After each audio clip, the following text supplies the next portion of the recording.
આપણા સૌના લોકપ્રિય આપણા આદર્શ નેતા એવા ભાઈ શ્રી ચૈતરભાઈ વસાવાના સમર્થનમાં આયોજિત સામાજિક સભામાં ઉપસ્થિત મહારાષ્ટ્ર, રાજસ્થાન, ગુજરાત, અલગ અલગ બધા જિલ્લાઓમાંથી અને રાજ્યોમાંથી પધારેલા આદિવાસી સમાજના સૌ યુવાનો, વડીલો, આગેવાનોને મારા જય જોહાર, જય આદિવાસી.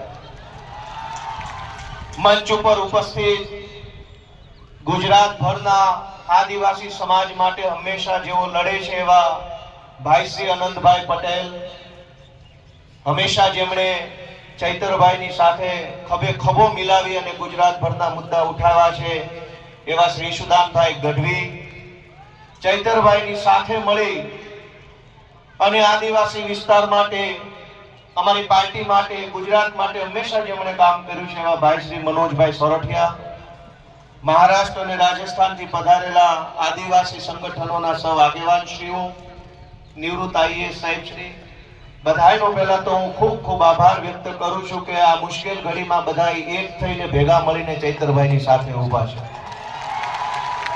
દોસ્તો, ચૈતરભાઈ વસાવાને સરકારે સ્થાપેલી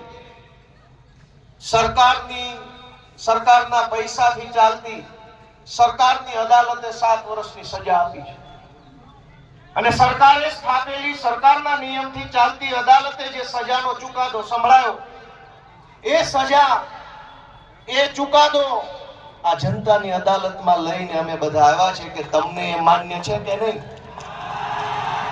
લોકતંત્રમાં સરકાર કે કાયદો કે વ્યવસ્થા આ બધી જ વસ્તુ કરતા સર્વોપરી છે જનતાનો ઈરાદો, જનતાના આશીર્વાદ, જનતાની આશા શું છે.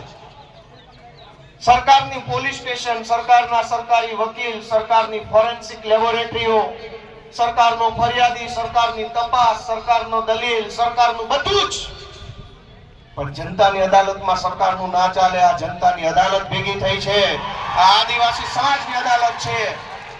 ચૈતરભાઈને સરકારની અદાલતે અને સરકારે ભેગા મળીને જે કાંઈ ન્યાય અન્યાય કર્યો એનો સાચો ન્યાય આદિવાસી સમાજની અદાલતમાં થવાનો છે અને નિર્ણય આજે અહીંથી આપણે કરીને જવાનો. દોસ્તો, કે સરકાર એમ કહે છે કે ચૈતર વસાવાને 7 વર્ષની સજા, આ જનતાની અદાલતના કરોડો ન્યાયાધીશો તમે અહીંયા ઊભા છો, તમે કહો તમે શું સજા કરશો ભાજપને?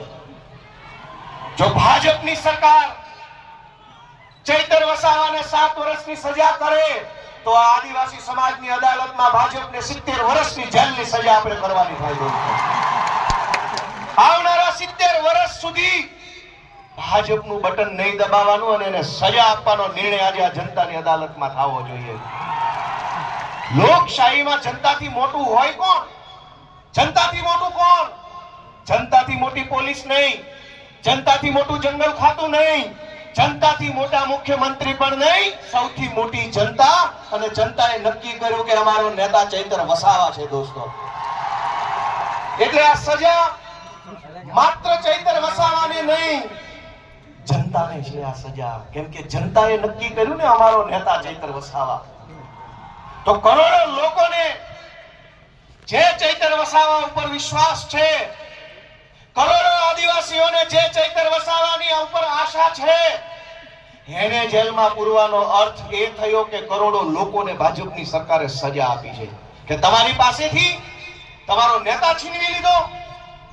અરે ભાઈ સાહેબ, કેટલા વર્ષો પછી ભગવાનના આશીર્વાદથી, પ્રકૃતિના આશીર્વાદથી, વડીલોના આશીર્વાદથી, હજારો વર્ષો પછી એક લડાયક ચૈતર વસાવા જેવો નેતા આપણા ગુજરાતના આદિવાસી સમાજને મળ્યો.